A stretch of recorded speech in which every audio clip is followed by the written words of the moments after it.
Okay everyone,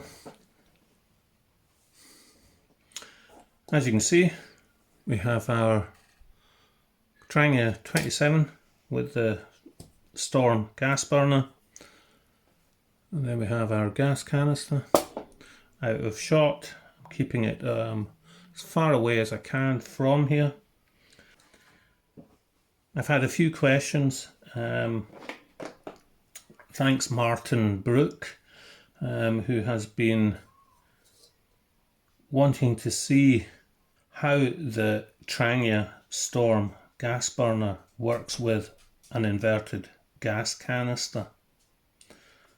Now if I just get the gas canister into shot, you can see that it does swivel.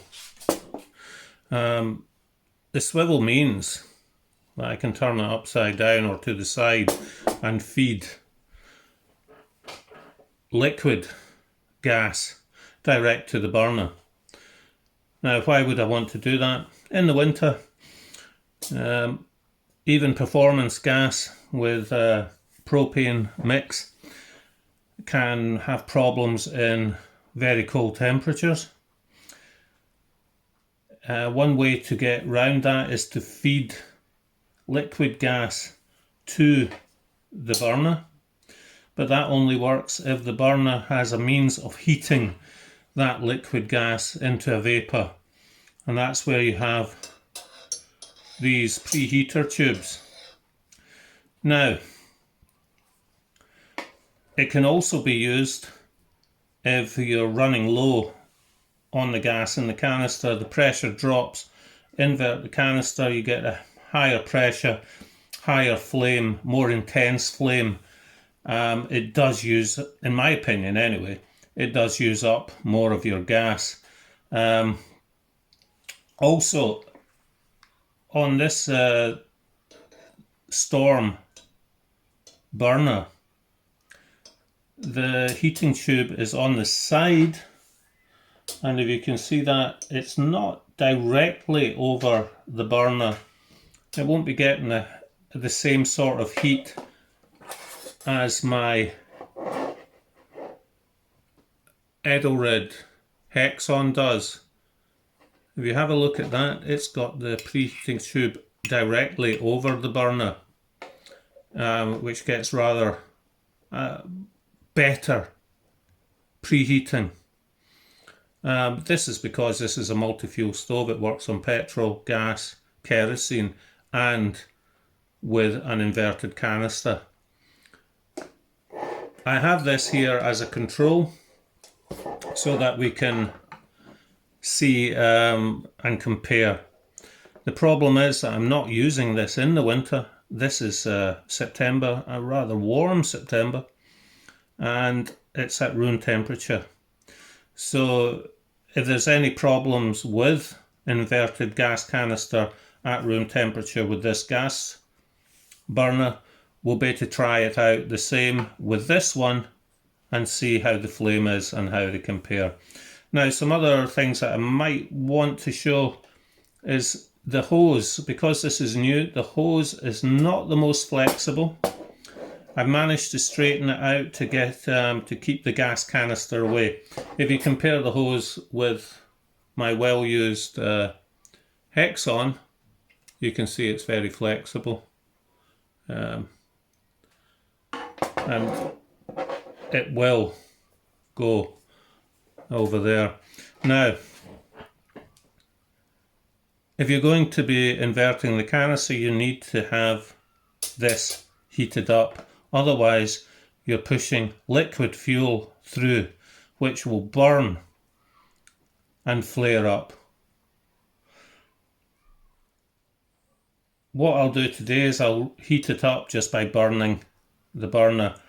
This won't always work. If you can't get enough gas through because it's too cold, you might have to preheat using another method like some petrol or meths or bioethanol or a Nesbit tablet, anything just to get that warm. Even taking it and cradling it in your hand for a little while to transfer some heat can help. Okay. So first of all, we'll get it on.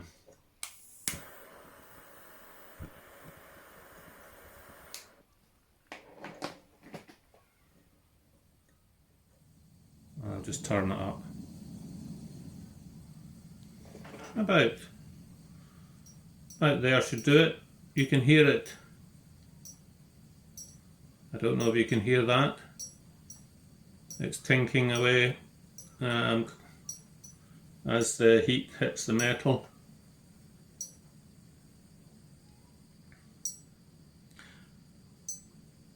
It's starting to go purple.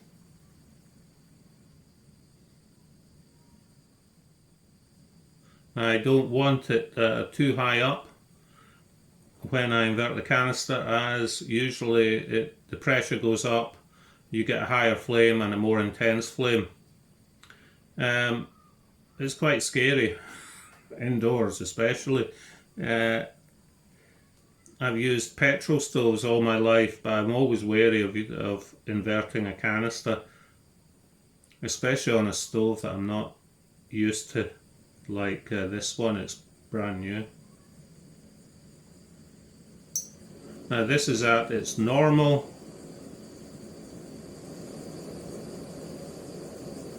You can see the flame going up and the roar. I'll just turn it right down. I'm not using my usual camera method today because it would melt. I usually have it over the table. Just now I've got it to the side. That's why you have a smaller field of view. You won't see me tilting the canister, but you will see the result. Right, I've got the canister now. I'm just going to turn this down a tad more just to be safe. I'm keeping my eyebrows back and I'm tilting it and inverting it now. That's on its side, it's not completely inverted. I wouldn't need to usually. As you can see there, that's feeding liquid fuel. We'll turn it over a bit more.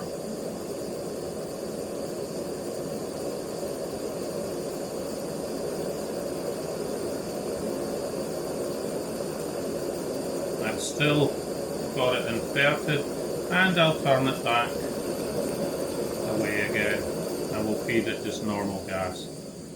Now we'll see if it pulses. Yes, it's pulsing as it's turning over from liquid gas to normal gas. Getting a bit of a pulse.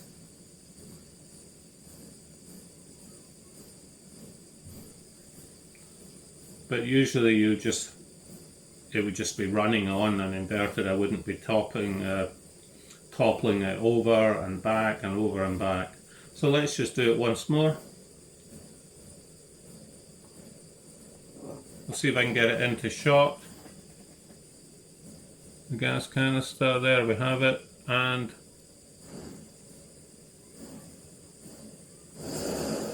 I've turned it over. And it's increasing, as you can see.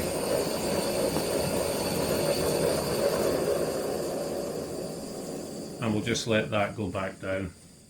I'm in the house, I don't want to have any nasty stuff. And it's flaring. So one last time, turn it over.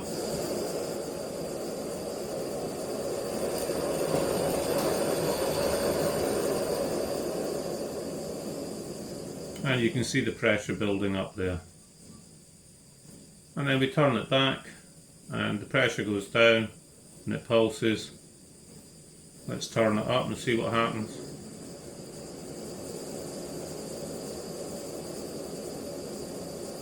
That's back to normal. I'm going to turn it off now and try one last thing. There might still be liquid fuel in the hose, so we'll see if it lights. On gas.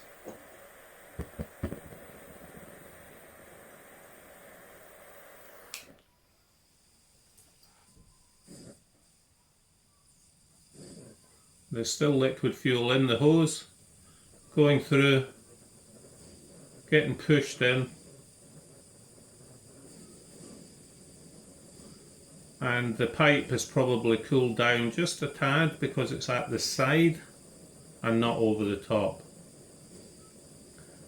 I would say to Trangia, maybe the next iteration of this gas burner would be to move the preheater so it straddles the top of the burner. Everything else is good. The valve is nice. Just that is the only recommendation I would make.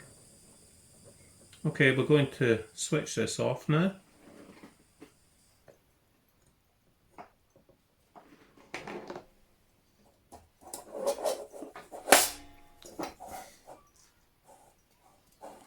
I'll remove the gas canister and we'll put it onto the Hexon. Now here we have it. For those that don't know, this is the Edelrid Hexon. You can remove these feet and use an adapter plate and it will sit in a 25 or a 27. Funnily enough, I've not tried it in the triangle because I would just be taking the stove itself. As I've said before, the preheater is across the burner. This is not the standard burner, this is a Bernie Dog Polaris burner. It's for the Polaris stove, but it fits on here. It is a silent damper. It reduces the roar of a petrol stove and also gives a better flame. Now we'll just light it.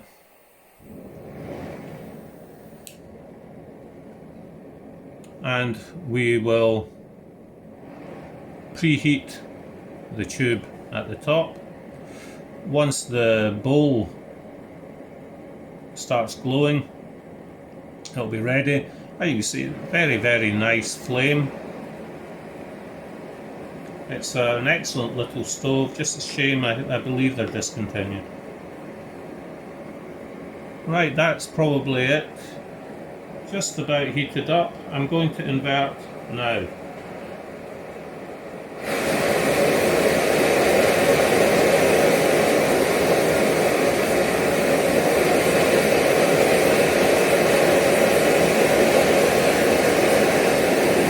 And there you had it.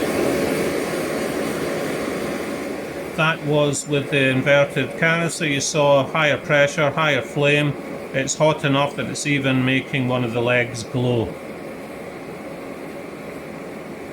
We'll do it again. I'm inverting it now.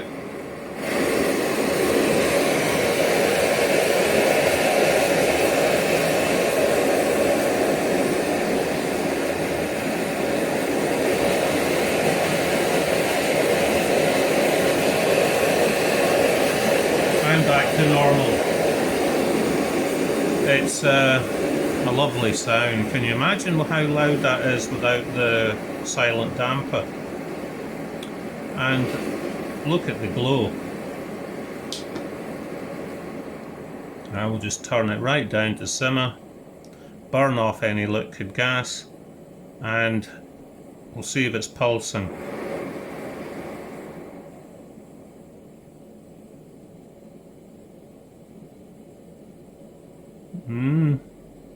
I don't see any pulsing there. And we'll do it one more time.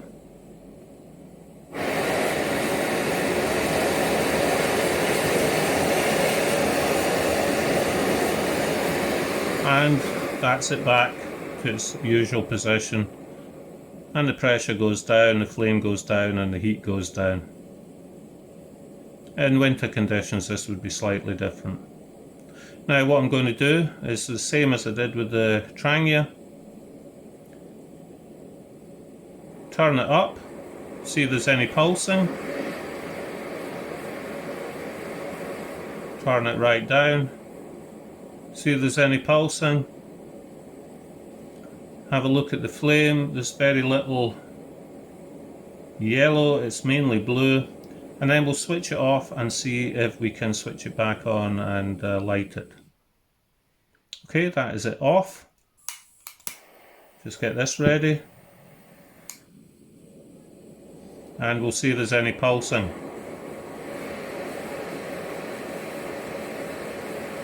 No pulsing whatsoever.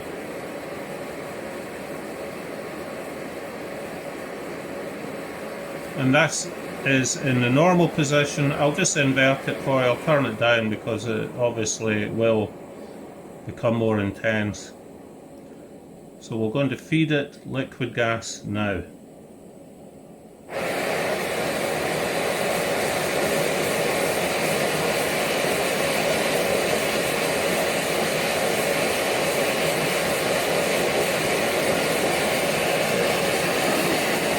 And back to normal.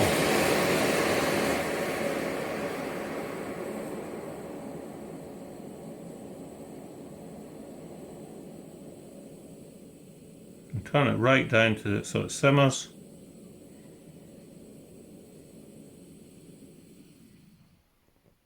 And we'll turn it off. So there we have the two stoves. Using the Edelrid as a control. What do I think? It does work. The valve does swivel as it's supposed to. It has a pulse when you turn it back to gas. It does seem to run away with itself on liquid gas compared to the Hexon. The preheating tube, I think, is too far away. Personally, I'd run it rather either across here or right over the top of the burner for it to get a proper preheat. It works. You can invert it. It's quite scary when you do invert it. Of course, it might be different in freezing temperatures. It might work better. I have one disclaimer. I do not think, as far as I know, Trangia do not have any recommendations regarding using an inverted gas canister. If you use an inverted gas canister, you do at your own risk. I'm not recommending you to use an inverted gas canister with this stove. Personally, I will not be using an inverted gas canister with this stove. I will use an inverted gas canister with my Edelrid Hexon. It is designed to be fed liquid fuel, be it petrol, kerosene or gas. It has a slightly different design. It is more stable when you feed liquid gas to it.